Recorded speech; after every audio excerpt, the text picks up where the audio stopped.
Alhamdulillah wa salatu wa salamu ala rasulillah ma ba'd. Assalamu alaikum, brothers and sisters. I just wanted to show you something, yeah? I'm in a shop right now. If you can see this whole shop around me, there's a bookstore in Mecca. Do you want to just show? Just go this way, Show the bookstore. Step back slightly. Let's see. It goes further left, but there's some sisters there, so we can't show. Okay. This is a whole book. The books only by Imam ibn Uthaymeen, rahimahullah. The overwhelming majority of them, he never sat down to write them.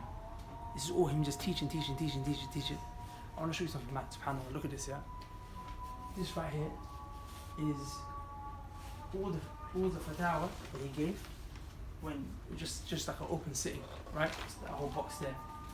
This right here is all the fatwa he gave when he was just walking. People would come up to him and ask him fatwa, and he would answer just walking. On the street. On the streets, yeah? This is all the fatwa that he would give on the phone, recording. This is all, look. This is all the fatwa that he gave on radio. This is just generally like his fatwa.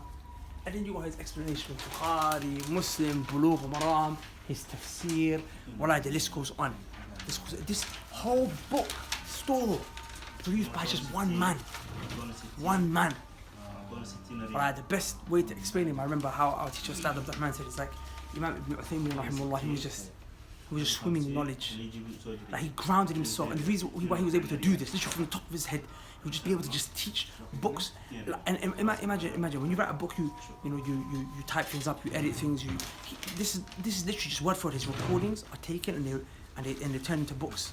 To show you that when he would talk, when he would give his lessons, it was structured as a book from the top of his head. Why? Because he was grounded in the foundational sciences. Remember, the knowledge is of two types. There's ulum al-wasa'il and there's ulum al-maqasid. The wasa'il is the means. The maqasid is the objective. The objective is like the Quran, the fiqh, the hadith. These are the objectives that you want to study, the aqidah, right?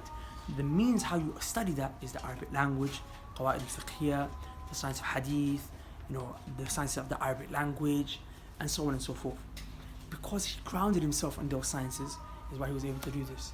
So I just wanted to share that benefit with you guys. I'm right now in an utter state of shock because this is new to me, the fatwa when he was walking. He's just walking, and there's a whole book, fat volume, publishes that, and phone calls, subhanallah. So I just had to share that with you guys, man. So inshallah, just make sure you guys, pursue knowledge. Like, imagine the reward he's getting. These are all the Sahih Bukhari that just recently came out. Well, I never even knew he explained Sahih Bukhari. This is all new news to me. Every year, the Sheikh's been dead for, it's coming up to 20 years. May Allah have mercy on it. It's been close to 20 years. And still every year, books are being published. He's in his grave, just getting reward. So inshallah, brothers and sisters, make sure you pursue a path of knowledge so you can benefit at this as well. Assalamu alaikum.